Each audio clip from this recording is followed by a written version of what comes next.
La Web TV Salon CE est heureuse de recevoir Alain Sébille sur ce plateau. Alain, bonjour. Bonjour Julie. Merci. Alors, vous êtes chargé de mission à la CGT sur ce qui touche l'économie sociale et le monde mutualiste. Comment justement le monde mutualiste et les comités d'entreprise travaillent-ils ensemble ? Tout d'abord Julie, merci de me recevoir sur votre plateau de la Web TV du Salon des CE. Vaste question, le monde mutualiste et le lien qu'il a avec les comités d'entreprise. Tout d'abord, il y a un lien historique. Ce lien historique, les comités d'entreprise ont été créés en 1945, mais le monde mutualiste, lui, avec les organisations syndicales, ont un lien, une histoire des années 1800, un petit peu avant même, parce qu'on pourrait même remonter au pharaon, vous voyez. Mais donc, avançons un petit peu et disons que la réelle histoire pour en tout cas notre pays, en tout cas l'Europe également, c'est bien sûr ce lien que peut avoir le monde mutualiste, ce monde mutualiste qui a été, j'allais dire, les précurseurs du monde syndical. Alors, qu'est-ce que vous proposez concrètement justement aux élus de CE ? Alors, le monde mutualiste propose plein de choses et rien à la fois. Alors, il propose plein de choses. Je vais prendre un exemple, c'est plus simple et plus parlant, je crois, pour nos auditeurs et téléspectateurs. C'est déjà, dans un premier temps, vous savez que dans les comités d'entreprise, souvent, les membres des CE participent à des stages. Donc, le monde mutualiste, lui, va dans ces stages. Et ça lui permet de s'adresser aux élus des comités d'entreprise et de leur dire, voilà, nous, ce que nous pouvons vous proposer en matière, je prends un exemple simple, de santé ou de prévoyance. À partir de ce moment-là, eh bien, on considère, nous, que le mutualiste a joué son rôle et a permis aux comités d'entreprise, et en tout cas aux élus des comités d'entreprise, surtout aux plus jeunes, à ceux qui viennent d'arriver dans le comité qui viennent d'être élus au comité d'entreprise, d'aborder les thèmes que peuvent être l'économie, que peuvent être comment on choisit une mutuelle, comment on gère un comité d'entreprise. Eh bien, donc nous, on peut les aider à avoir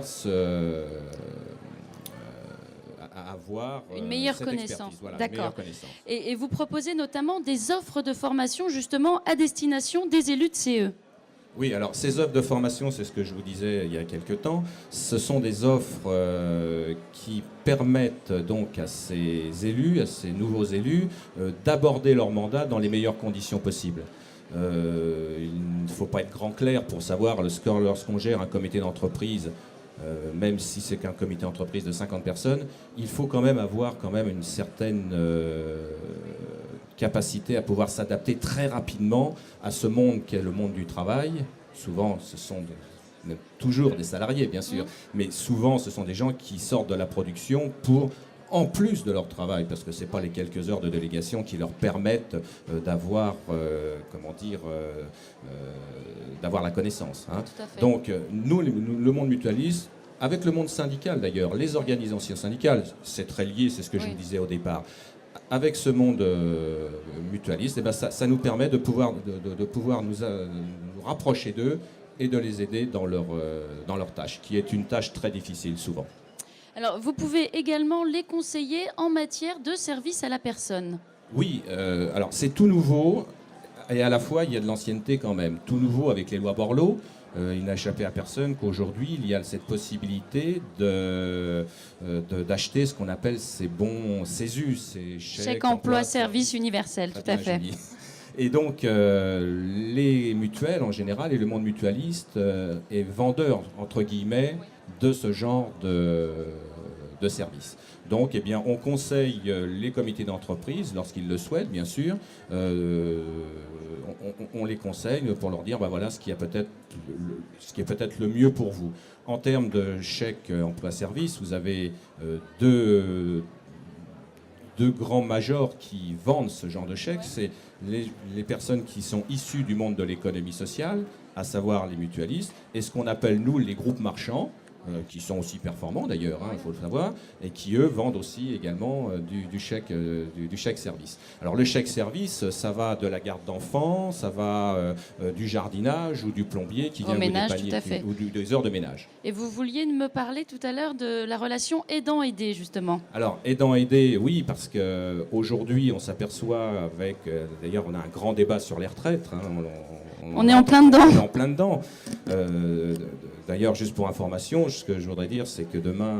c'est le vote à l'Assemblée nationale, tout à fait. C'est le vote à l'Assemblée nationale. Il y a un grand rassemblement à la Concorde. J'en profite pour le dire. À partir de midi, à la Concorde, à l'appel de toutes les organisations syndicales. Aidant-aidé, on vit de plus en plus vieux. Ça, personne ne peut l'ignorer, et c'est très bien ainsi. Grâce à la médecine qui aide les hommes et les femmes à pouvoir prolonger leur espérance de vie. Aidant-aidé, c'est que souvent on s'aperçoit qu'il faut aider les parents.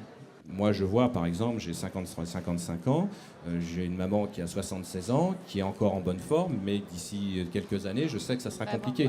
Donc, aidant-aidé, c'est ça aussi. C'est comment on peut aider, nous, le monde mutualiste, comment peut-on aider ces hommes et ces femmes à pouvoir aider leurs parents ou leurs proches. Solidarité intergénérationnelle. Intergénérationnelle, vous avez trouvé le bon terme.